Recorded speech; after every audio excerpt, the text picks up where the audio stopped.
ভালোভাবে পাক পবিত্র থাকা হচ্ছে একজন মুমিনের লক্ষণ। সবসময় পাক পবিত্র থাকার চেষ্টা করবেন। আর ওযু হচ্ছে সালাতের শর্ত। সালাতের বাইরে যেগুলো আর জরুরি সেটা শর্ত, আর সালাতের ভিতরে জরুরি যেটা ফরজ সেটা হচ্ছে রুকুন, তারপরে ওয়াজিব। জি, আর বাকিগুলি হচ্ছে সুন্নাত। মনে রাখবেন সালাতের সাথে সংশ্লিষ্ট যে মাসাইলগুলি রয়েছে ফিকহি মাসাইল, আমি কিন্তু সংক্ষেপে বলে দিলাম। শর্ত, শুরুতুস সালাহ, আরকানুস সালাহ, ওয়াজিবাতুস সালাহ আর সুনানুস সালাহ, এই চারটা যদি মনে থাকে তো সালাত আপনার সুন্দরভাবে জানা হয়ে যাবে এবং সালাত সম্পর্কে আপনার ভালো একটা জ্ঞান আসবে যে কোনটা কেমন গুরুত্ব রাখে আর কোনটাকে কিভাবে করা উচিত, আর কোন ক্ষেত্রে সহজ সিজদা আর কোন ক্ষেত্রে সহজ সিজদা দিয়েও কাজ হবে না, আর কোন ক্ষেত্রে সহজ সিজদা লাগবে না। আর জানা আছে আপনাদের যে সূরা ফাতিহা ছাড়া সালাত হয় না। তাহলে সূরা ফাতিহা, সালাতের শুরুতে সূরা ফাতিহা নাযিল হয়েছে।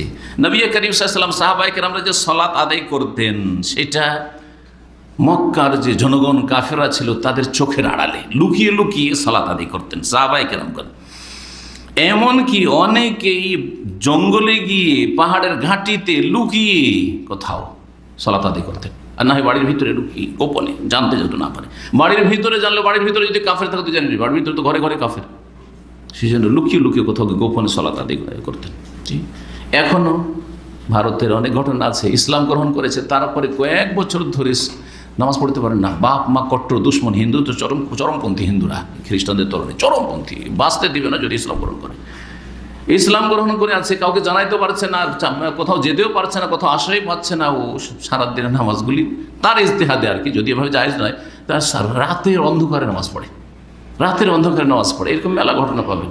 তারপরে কিছুদিন পরে আরে রাতে উঠে করে গিয়েছিল এটা ভাই মেয়েটা কি করে, হে নামাজ পড়ছে। তখন জানতে পারলো যে এ তো আমাদের ধর্মকর্ম ছেড়ে দিয়েছে। তো সাহাবায়ে কেরামরা লুকিয়ে প্রথম দিকে গোপনে নামাজ পড়তেন, যাতে করে জুলম অত্যাচার না বেশি শুরু হয়ে যায়, কারণ রিয়াকশন শুরু হবে।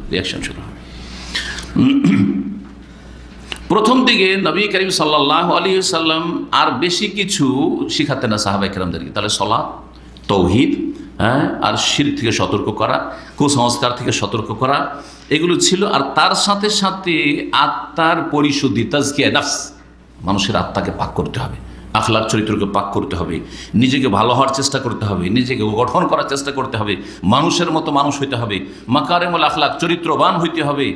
এইসব কথা শিখাতে রাসূলুল্লাহ সাল্লাল্লাহু আলাইহি ওয়াসাল্লাম, এবং এগুলো যেন উৎসাহিত করার জন্য জান্নাতের কথা বর্ণনা করতেন, জান্নাতের কথা আসতো। আর এগুলো থেকে কেউ দূরে সরে যদি যায়, তাওহীদ থেকে দূরে সরে যায়, শিরকে লিপ্ত হয় অথবা চরিত্রহীন হয়ে যায়, তো তাদের জন্য জাহান্নামের শাস্তি রয়েছে, সেজন্য জাহান্নামের কথা বলতেন। তাহলে জান্নাতের কথা বলে আর জাহান্নামের কথা বলে কি করতেন, তরবিয়ত করতেন, প্রশিক্ষণ রাসূলুল্লাহ সাল্লাল্লাহু আলাইহি ওয়াসাল্লাম। একদিকে তারগিব তারিব জান্নাত জাহান্নাম দিয়ে তরবিয়ত করা, এই শিক্ষা দিয়ে, জ্ঞান দিয়ে, আরেকদিকে সালাত এবং তার সাথে সাথে চরিত্র গঠনের তালিম শিক্ষা দিয়ে এবং তরবিয়ত করে তাদেরকে প্রশিক্ষণ দেওয়া। এই ছিল রাসূলুল্লাহ সাল্লাল্লাহু আলাইহি ওয়াসাল্লামের মক্কায় প্রথম যুগের কাজ। এবং এসব বিষয়ের জন্য মাঝে মাঝে উপদেশ দিতে রাসূলুল্লাহ সাল্লাল্লাহু আলাইহি ওয়াসাল্লাম নির্জনে তাদেরকে।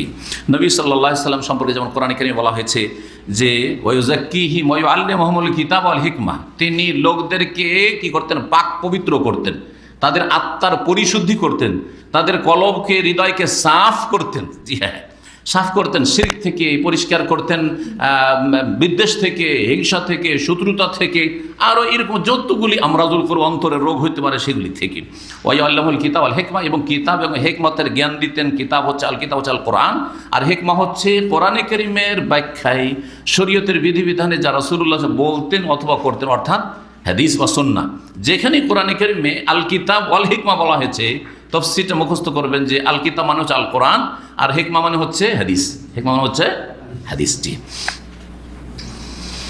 এইভাবে রাসূলুল্লাহ সাল্লাল্লাহু আলাইহি ওয়াসাল্লাম তাদের তরবিয়ত করতেন, তাদেরকে ভালো আচরণের শিক্ষা দিতেন, মানুষের সাথে লেনদেনের ক্ষেত্রে ধোঁকাবাজি, ভওতাবাজি, মিথ্যার আশ্রয়, ঠকামি, এইসব যেন না হয়, ওয়াদা খেলাফি না হয়, ইত্যাদি এইসব তালিম রাসূলুল্লাহ সাল্লাল্লাহু আলাইহি ওয়াসাল্লাম দিতেন এবং তরবিয়ত করতেন। অন্ধকার থেকে আলোর দিকে নিয়ে আসতেন, সরল পথের দিকে নিয়ে আসার চেষ্টা করতেন, এবং আল্লাহর দ্বীনকে আঁকড়ে ধরার জন্য তাদের প্রশিক্ষণ তরবিয়ত দিতেন।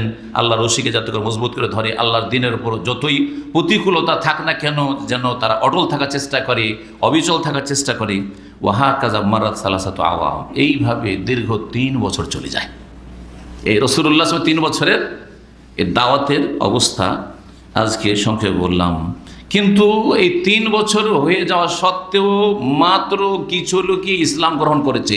ব্যক্তি পর্যায়ে ইসলামের দাওয়াত দেওয়া সম্ভব হয়েছে, সমষ্টিগতভাবে ইসলামের দাওয়াত দেওয়া সম্ভব হয়নি। ইয়া আইয়ুহান নাস কুলু লা ইলাহা ইল্লাল্লাহ তুফলিহু, এটা বলা সম্ভব হয়নি। হে মানব সকল, হে জাতির লোকেরা, হে আমার বংশধর, তোমরা লা ইলাহা ইল্লাল্লাহ বলো, তাহলে পরিত্রাণ পেয়ে যাবে। এইটা বলা সম্ভব হয়নি, এটা বলা সম্ভব হয় না। জি, কি কষ্ট করেছেন নবী করিম সাল্লাল্লাহু আলাইহি ওয়াসাল্লাম মানব জাতির কল্যাণের জন্য, আপনার আমার সবার কল্যাণের জন্য। সুবহানাল্লাহ, রাহমাতুল্লিল আলামিন।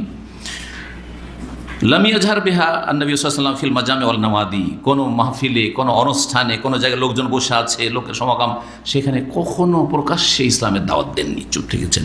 তবে মাধ্যম দিয়ে দিয়ে কাফেররা জেনে গেছিল যে মুহাম্মদ নতুন কিছু নিয়ে এসেছে, সাল্লাল্লাহু আলাইহি সাল্লাম কিছু নিয়ে এসেছে, আর আমাদের ধর্মের বিপরীত কোনো ধর্মের কথা শেখাচ্ছে, এতটুকু জেনে গেছিল। তবে নবী করিম সাল্লাল্লাহু আলাইহি সাল্লাম প্রথম দিকে নেগেটিভ কিছু কথা বলতেন না, শুধু লা ইলাহা ইল্লাল্লাহ এতটুকুই, যে এগুলো শিরক, এতটুকু। কিন্তু যেমন বেশ কিছু আয়াত রয়েছে, যে আয়াতগুলিতে এই যে আলেহা বাতিল মাবুদগুলি, এগুলো যে কোনো কাজেরই না, কথা আছে না কোরআনে কারিমে, মাসাইল্লাযিনা ইত্তাখাযু মিন দুনিল্লাহি আউলিয়া, আল্লাহকে বাদ দিয়ে যারা অন্য উপাস্যকে ধরেছে বা পৃষ্ঠপোষক ধরেছে, কামাসালিল আনকাবুত, তাদের দৃষ্টান্ত উপমা হচ্ছে মাকড়সার জালের মতো। মানহানি হয়ে গেল। এইভাবে প্রকাশ্যে করা হয়নি, সমালোচনা করা হয়নি যে এই শিরকের ধর্ম হচ্ছে কি মাকড়সার জাল ধরা।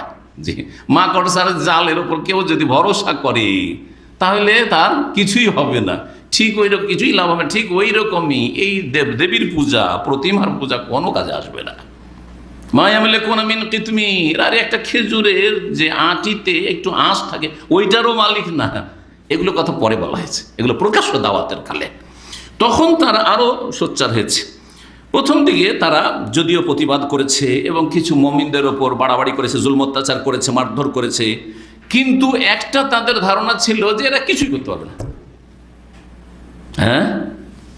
পরোয়া করেনি তারা, ও ভাবতেই পারেনি যে মুহাম্মদ সাল্লাল্লাহু আলাইহি ওয়াসাল্লাম যে বিষয়টি নিয়ে এসেছে, সেটা যেটা বলছে সেটা এত দূর এগিয়ে যাবে, এত শক্তিশালী হয়ে যাবে, এটা তারা কল্পনা করতে পারেনি। যার ফলে ওরা কি করত, উপহাস করে, ঠাট্টা মজাক করে উড়িয়ে দিত, হেও প্রতিপন্ন করে উড়িয়ে দিত। যখন কাউকে দুর্বল মনে করা হয় তখন কি করা হয়, হেও মনে করা হয়, আর তাকে মজাক করে উপহাস করে উড়িয়ে দেওয়া হয়। রাসূলুল্লাহ সাল্লাল্লাহু আলাইহি ওয়াসাল্লামের ওপর কোনোদিন তারা বাড়াবাড়ি করেনি সরাসরি, কারণ রাসূলুল্লাহ সাল্লাল্লাহু আলাইহি ওয়াসাল্লাম প্রথম দিকে এই হিকমতটা অবলম্বন করেছেন। কিন্তু যখন প্রকাশ্যে দাওয়াত দেওয়া শুরু করলেন, আর তাদের বাতিল মাবুদের অসারতা আর বাতিল ধর্মের অসারতার কথা উল্লেখ করলেন, আর সেই আয়াতগুলি পড়ে পড়ে শোনালেন, আর তারপরে দেখা গেল যে প্রকাশ্যে দাওয়াত দেওয়া শুরু করলেন, আর সংখ্যাও বাড়তে শুরু হয়ে গেল, তখন তারা চমকে উঠলো যে ব্যাপার সবার খারাপ হয়ে। এতদিন তো এদেরকে উপহাস করছিলাম, এদেরকে তো হেও প্রতিপন্ন মনে করছিলাম, এদেরকে নিয়ে তো খেল তামাশা করছিলাম, কিন্তু এরা তো একটা বড় শক্তি হতে যাচ্ছে, আমাদের সব নেতৃত্ব আর প্রভাব সব শেষ করে দিবে। তখন তারা সোচ্চার হয়ে উঠলো এবং জুলম অত্যাচার শুরু করলো। এখানে আজকের আলোচনা শেষ করছি।